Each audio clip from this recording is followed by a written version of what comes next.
ژٕ زِنٛدٕ تھاونہٕ مۄکھٕ چھَس پننہِ مۄچھِ منٛز خواب سومراوان تہٕ ژٕ تازٕ دم وٕچھنہٕ باپتھ چھَس بہٕ ٹارٮ۪ن پٮ۪ٹھ شبنم زیوراوان، ژےٚ سۄکھ دِنہٕ باپتھ چھَس أچھن منٛز سمندر ہٮ۪تھ پراران، پوٚز چانہِ منٕچ انزان أچھ چھےٚ مےٚ انزان شہرس منٛز کش کڑان، پانیار کِس شہرس تام چھِ میلہٕ وٲدۍ فٲصلہٕ۔ جانے کہاں دب گئے ہیں انسان کی کھوج میں میرا چہرہ پتھر ہو گیا، جانے کہاں دب گئے ہیں انسان کی کھوج میں میرا چہرہ پتھر ہو گیا، جانوروں کی بھیانک آوازوں میں میں نے میری آواز کھو دی ہے، پتھر چہرہ بن آواز کا وجود تمہیں معلوم بھی ہے، جو ہے تو دیکھتے کیا ہو تم تو خدا ہو۔ انسان ژھاران انسان جنگلس مز چھُ میٲنِس رۄیس وٹھ گومُت، جانورن ہنزن وحشت ناک آوازن مز رٲو میٲنۍ صدا، کنہِ روے تہٕ بے صدا آدم وجود کوتاہ ہٲبت ناک آسہِ، یا گوٚو خبر چھے سورُے وٕچھُتھ وٕچھان کیٛاہ چھُکھ خدا چھُکھ نا۔ سوال جواب کا سیشن رہے گا۔ میں سب سے پہلے محترمہ فریدہ رحمۃ اللہ صاحبہ سے گزارش کرتا ہوں کہ وہ میڈم سے کوئی سوال کریں۔ شاہی صاحبہ السلام علیکم۔ میں آپ کو کافی پڑھی ہوں، لیکن ملاقات کل حیدرآباد میں ہوئی مانو یونیورسٹی میں سیمینار کے وقت۔ آپ کے آج کے جو پیشکش تھی بہت ہی بہترین تھی، آپ بہت اچھا لکھتے ہیں، شکریہ، بلکہ بہت بہترین لکھتے ہیں، اس کے لیے مبارکباد ہے۔ اس شہر گلستان میں ہم آپ کا خیر مقدم کرتے ہیں، اہلاً سہلاً مرحبا۔ میں اور آپ ہم ساتھ ہی شائع ہوتے رہے ہیں، شاعر میں جس وقت آپ کی نظمیں بھی شائع ہوتی رہی ہیں، میرے افسانے اور میری نظمیں بھی اس میں شائع ہوتی رہی ہیں۔ 2020 میں وہ بند ہو گیا تھا۔ شاہی صاحبہ میرا سوال یہ ہے آپ سے، غزل کی مستحکم روایات سے انحراف کر کے پابند یا آزاد نظم نہ لکھتے ہوئے آپ نے نثری نظم کا انتخاب کیوں کیا؟ دیکھیے، غزل میں ایسا سا تو جذبات کا تسلسل ممکن نہیں، نظم کا دامن جو ہے وہ بہت وسیع ہے، اور پھر جو میری الجھنیں ہیں وہ صرف نظم ہی کا موضوع بن سکتی ہیں۔ اب میں محترمہ مہنور زمانی صاحبہ سے خواہش کروں گا کہ وہ کوئی سوال۔ شاہی صاحبہ، میرا سوال یہ ہے کہ بہت سے ناقدوں نے یہ کہا ہے کہ آپ کی شاعری میں تصوف پایا جاتا ہے، تو اس سلسلے میں کیا آپ اس پر روشنی ڈال سکتی ہیں کسی طرح سے؟ دیکھیے، من کا تعلق ہی تصوف سے ہے۔ میرے ہاں من جو ہے سینٹرل آئیڈیا جو میری شاعری کا ہے، بلکہ من ہی کے ارد گرد جو ہے میری ساری شاعری ہے۔ جن حضرات نے بھی مجھے پڑھا ہوگا ان کو معلوم ہوگا کہ میرے ہاں من کا بہت زیادہ استعمال ہوا ہے۔ میری کتابوں کے نام ہی آپ لے لیجئے، من بانی ہے، من میں جمی برف ہے، کیتھارسس ہے۔ کیتھارسس کا مطلب ہی تزکیہ نفس ہے، اور وہی ہمارے تصوف کا بھی مقصد ہے۔ جی محترمہ سبیحہ جہاں۔ میڈم، میں آپ سے یہ پوچھنا چاہتی ہوں کہ آپ کے نظموں کے عنوان نہیں ہیں، ایسا کیوں؟ دیکھیے، ہم جب اس دنیا میں آتے ہیں ہمارا کوئی نام نہیں ہوتا، پھر اپنے اپنے مذہب کے مطابق، اپنی اپنی سوسائٹی کے مطابق ہمارے نام رکھ دیے جاتے ہیں۔ میں سمجھتی ہوں کہ انسان کے نام رکھنے اور نظم کے عنوان رکھنے میں کچھ مماثلت ہے۔ جیسے ہمارا نام جو ہوتا ہے وہ ہمارے صفات کا احاطہ نہیں کر سکتا، بالکل ویسے ہی نظم کا عنوان نظم کے کنٹینٹ کا احاطہ نہیں کر سکتا۔ فار ایگزامپل، میری ایک نظم ہے، شب بھر رات میرے تھن چوستی رہی، پاؤں پھٹے ہی صبح کے سینے پہ سو گئی، دن کے اجالے میں میری بانجھ باہیں تنہائیاں سہلاتی ہیں۔ اگر مجھے اس نظم کا عنوان دینا ہوتا، میں اس کا عنوان تنہائی رکھ سکتی تھی، لیکن یہی نظم جب شکیل اعظمی کی نظر سے گزرتی ہے، انہیں اس میں ماں بھی نظر آتی ہے، بچہ بھی، اور نہ جانے کیا کیا. ان کا ایک پیپر ہے شبنم اشائی کی شاعری میں شبنم اشائی پن، اس میں یہ ذکر ہے اس نظم کو لے کے. کہنے کا مطلب یہ کہ قاری جو ہے وہ آزاد ہے کہ وہ اپنے تخیل کے حساب سے، اپنے موڈ کے حساب سے تخلیق سے حظ اٹھا سکتا ہے، نہ کہ عنوان کی پابندی کے تحت.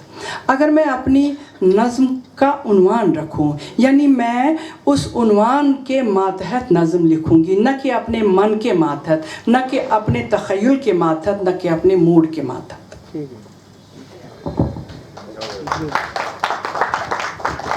حاضرین میں سے اگر کوئی سوال ہے تو.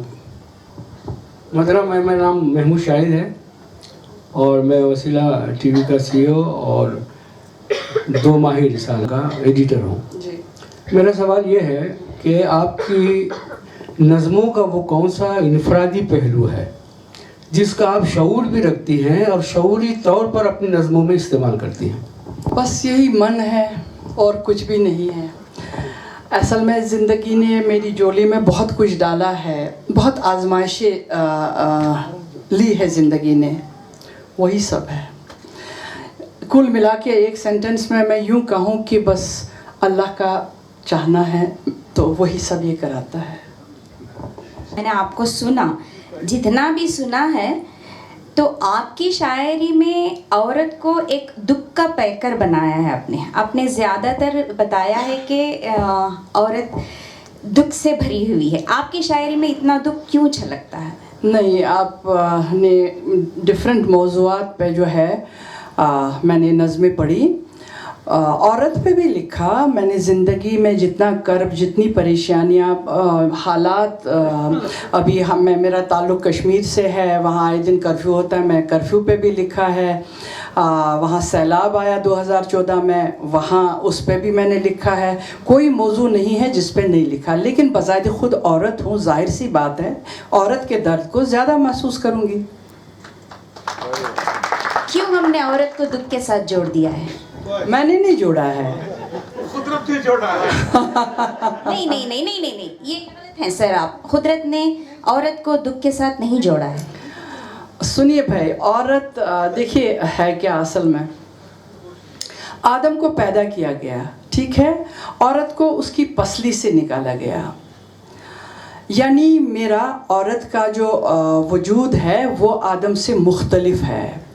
اس کا مطلب یہ ہوا کہ عورت کا جو چیزوں کو دیکھنے کا وتیرہ ہوگا، سمجھنے کا وتیرہ ہوگا، وہ ڈیفینیٹلی مرد سے الگ ہوگا. لیکن ایک چیز جو مشترکہ ہے، جو ایک ورثہ ہے آدم اور حوا کے مشترکہ ورثہ، وہ ہے دکھ. ہم سب کہیں نہ کہیں دکھوں کے پالنے میں پلتے ہیں، بڑے ہوتے ہیں، جوان ہوتے ہیں، بوڑھے ہو جاتے ہیں. دکھ کے پلنے میں ہم زندگی بھی کرتے ہیں، لیکن جو ایذا، جو سزا یا ہم محسوس کرتے ہیں، اس سے جب ہم نجات پانے کی کوشش کرتے ہیں وہ شاعری بن جاتی ہے. اور عورتیں چونکہ زیادہ فیس کرتی ہے تو اس لیے آپ کو لگتا ہے کہ میں نے عورت کے دکھ. اچھا، یہ دکھ بھی طرح طرح کے ہوتے ہیں. چلیے دکھوں کے کو آپ نے چھیڑا. یہ دکھ اپنے بھی ہو سکتے ہیں، پرائے بھی ہو سکتے ہیں. یہ سیاسی بھی ہو سکتے ہیں، سماجی بھی ہو سکتے ہیں. یہ اقتصادی بھی ہو سکتے ہیں، یہ جو ہے نفسیاتی بھی ہو سکتے ہیں. اور تنہائی کا بھی ایک دکھ ہوتا ہے، ٹھیک ہے. یہ تنہائی کا دکھ جو ہے اس کو میں نے بہت محسوس کیا ہے. دراصل بچپن ہی سے میں تنہائی کے دکھ سے آشنا ہو جاتی ہوں. آگے چلی زندگی کی طرف دیکھا. زندگی کا جو چہرہ میرے حصے میں آیا بہت بھیانک تھا. تو اپنے اندر جھانکنا شروع کیا، اپنی تلاش شروع کی، خود کو سمجھنا شروع کیا. میں سمجھتی ہوں شاعری بہترین وسیلہ ہے خود کو سمجھنے کا. سقراط نے تو پوری زندگی اپنے آپ کو سمجھنے میں گزار دی، بلکہ وہ یہی مناجات کرتا رہا، یا باری میرے من اور بانی کو ایک کر دے، میرے ظاہر اور باطن کا فرق مٹا دے. اور باطن ہی میں ہمارے خیالات پنپتے ہیں، اور میرے باطن کا جو موسم ہے وہ نظم کا موسم ہے جو میں نے سنائی. جزاک اللہ. جناب عرفان افضل کچھ پوچھنا چاہتے ہیں. میڈم، میں یہ جاننا چاہ رہا تھا کہ کشمیری ادب اور ہندوستان کے جنوبی ادب میں آپ کو کیا مماثلت نظر آتی ہے؟ کشمیری اردو ادب اور جنوبی ہند کا جو اردو ادب ہے اس میں مماثلت؟ دیکھیے میں نے پورا ادب تو نہیں پڑھا، میری نظر سارے ادب پہ تو نہیں ہے، لیکن کشمیر میں جو لکھا جاتا ہے میں سمجھتی ہوں بہت بہت عمدہ لکھا جاتا ہے، چونکہ کشمیر جس دور سے گزرا، جو کچھ کشمیر میں ہو رہا ہے وہ سب وہاں کے ادب میں آ رہا ہے، تو ادب وہاں کا جو ہے زیادہ رچ ہوتا جا رہا ہے۔